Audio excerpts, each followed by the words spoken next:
নমস্কাৰ মই সজয় দলে সকলোকে হেজে টিউটৰিয়েল ইউটিউব চেনেলটোলৈ স্বাগতম জনাইছো। আজি 19 নৱেম্বৰ আৰু 19 নৱেম্বৰ তাৰিখে আমাৰ ডিৰেক্টৰ অফ এলিমেণ্টাৰী এডুকেশ্যন তৰফৰ পৰা এখন নোটিছ জাৰি কৰিছে, যিখন নোটিছত লিখা আছে যে 4500টা পদৰ LPUP এছিষ্টেণ্ট টিচাৰৰ কাৰণে আবেদন কৰা সকলো পাৰ্টিয়ে আয়াৰ সেকেন্ডাৰী আৰু নিউজৰ ইউডাইস্কট আপডেট দিব লাগে বুলি।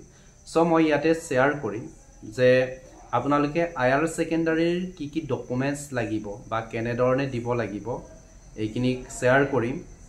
লগতে আমাৰ ডকুমেন্টস যিসকলৰ নাই বা আয়াৰ সেকেন্ডাৰীৰ এডমিট কাৰ্ড হেৰাইছে একেদকলে কি কৰিব লাগে বা সলিউশনৰ অপচন কি আছে মই ইয়াতে হেতু জেড আপোনালোকক শেয়াৰ কৰিম, কাৰণ এনেকুৱা ইনসিডেন্ট মই 5550টাত তোমাৰ পাইছিলো আৰু হেখিনি মই সলিউশন কৰি দিছিলো। এনিৱে আপোনালোকে নিশ্চয় চাগে এখন নোটিছ পঢ়িছে, ফেসবুক হোৱাটছআপ ইউটিউব বিলাকত নিশ্চয় চালে।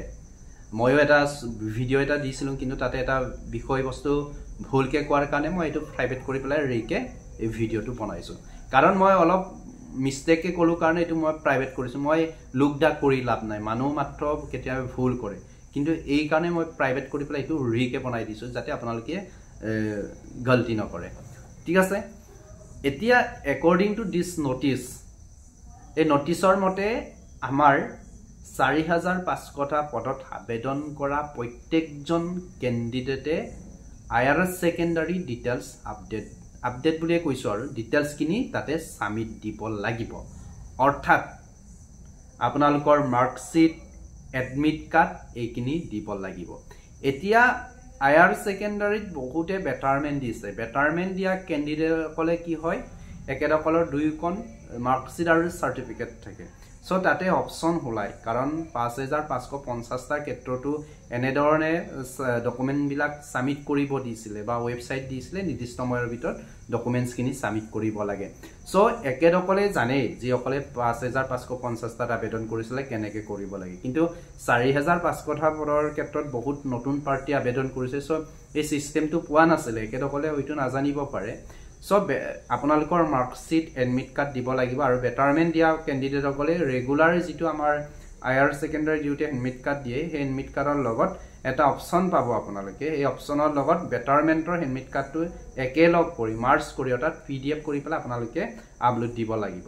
ইয়াতে মই কম প্ৰত্যেকটো ডকুমেন্টস আপোনালোকে স্ক্যান কৰি PDF কৰি মোবাইলত কৰিলে মান ইমান বেটাৰ নহয়, আপোনালোকে কম্পিউটাৰ দুখান এখনত গৈ ধুনিয়াকে স্ক্যান কৰি PDF কৰি পেলাই যদি দিব পাৰে দেন এটো বেটাৰ হ'ব বুলি মই ভাবো। এইখিনি দিব লাগিব। আৰু ইয়াতে আয়াৰ সেকেন্ডাৰীৰ যদি কাৰোবাৰ এডমিট কাৰ্ড হেৰুৱাইছে তেনে পাৰ্টিসকলে কিন্তু হেদিনতে গুৱাহাটীত গৈ উলিয়াবগে পাৰে, কাৰণ এজন ক্যান্ডিডেটক মই কলো যে তেনেকে যোৱা তাতে গল কিন্তু একেদিনাই উলিয়ালে, কিন্তু তাৰ কাৰণে আপোনালোকে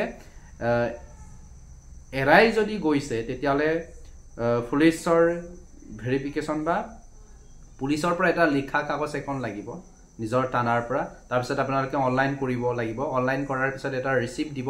এই ৰিসিপ্টটো লৈ যদি গুৱাহাটী যায় অল এসএগৰ অফিসত তেতিয়ালে আপোনালোকে এইখিনি একেদিনাই পাব, কিন্তু কেইটকা মান লব। এইখিনি হৈ গল। এতিয়া আইছো ইউডাইস্কট যিসকল ক্যান্ডিডেটে DLED নিউজৰ আন্ডাৰত কৰিছিলে একেদকলে কৰাৰ সময়ত বা DLED কৰিবৰ কাৰণে কোনোবা এখন বিদ্যালয়ৰ পৰা ডাইস্কট লৈছিলে আৰু সেই ডাইস্কটটো আপোনালোকে কি কৰিব লাগিব ইয়াতে আপডেট দিব লাগিব।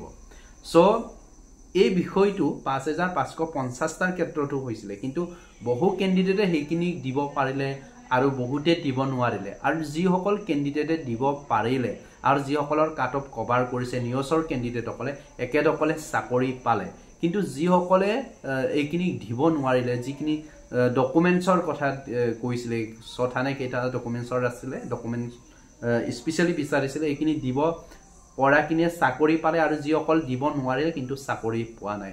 সো মই ইয়াতে আপোনালোকক কওঁ যে যিমানখিনি ডকুমেন্টছ আছে আপোনালোকে প্ৰপাৰলি দিব চেষ্টা কৰক, ইউডাইস্কট সঠিকভাৱে দিয়ক। যদি আপোনালোকে সঠিকভাৱে যদি ইউডাইস্কট এন্টাৰ নকৰে তেতিয়ালে আপোনালোকৰ প্ৰাৰ্থিত্ব 4500টা পদৰ পৰা প্ৰত্যাহাৰ কৰা হ'ব বা কেনসেল কৰা হ'ব বুলি ৱেবছাইটত স্পষ্টভাৱে মেনশ্যন কৰা আছে আৰু ইয়াতে কৈছে যে নটিছখনত মানে যি কোনো ধৰণৰ ডকুমেণ্টছ অফলাইন বা ইমেইল থ্ৰুৱেদি একচেপ্ট কৰা নহ'ব সো আপোনালোকে মাষ্ট বি ৱেবছাইটত গৈ আপোনালোকে সাবমিট কৰিব লাগিব সো আপোনালোকে নিশ্চয় ডেটটো মনৰ ৰ'ল যে 21 মানে 21 নৱেম্বৰৰ পৰা আপোনালোকে 27 নৱেম্বৰৰ ভিতৰত আপোনালোকে এইখিনি কাম কৰিব লাগিব যদি ইয়াৰ ভিতৰতো আপোনালোকৰ কিবা যদি ডাউট আছে বা ৰকি গৈছে তেতিয়ালে মোক কমেন্ট সেকশনত ধুনিয়াকৈ আপোনালোকে সুধিব পাৰে মই ডেফিনেটলি আপোনালোকক কথা দিছো মই আপোনালোকৰ কোৱেশ্চনৰ এনসাৰ বিলাক ৰিপ্লাই দিম মই আজিৰ পৰা এটা ডিসিশন লৈছো আপোনালোকৰ প্ৰত্যেক জনৰ কমেন্ট মই ৰিপ্লাই দিম যদি আপোনালোকৰ এই কোৱেশ্চন কিনি মানে আপোনালোকৰ সমস্যা ক্ৰিয়েট হ'ব পাৰে বা নোৱাৰে তেনে ধৰণৰ কোৱেশ্চন বিলাক যদি আপোনালোকে ইন্টাৰগেট টাইপৰ কোৱেশ্চন ৰে বা একিনি লাগতিয়াল প্ৰশ্ন কৰে ডেফিনেটলি আপোনালোকৰ প্ৰত্যেক জনৰ কমেন্ট মই ৰিপ্লাই দিম বুলি আজিৰ পৰা মই আপোনালোকক কথা দিছো সো থ্যাংক ইউ সো মাচ আৰু যিসকলে আমাৰ WhatsApp গ্ৰুপত জয়েন কৰা নাই ডেসক্ৰিপচনৰ লিংক দিয়া আছে তাত গৈ আপোনালোকে জয়েন কৰি ল'ব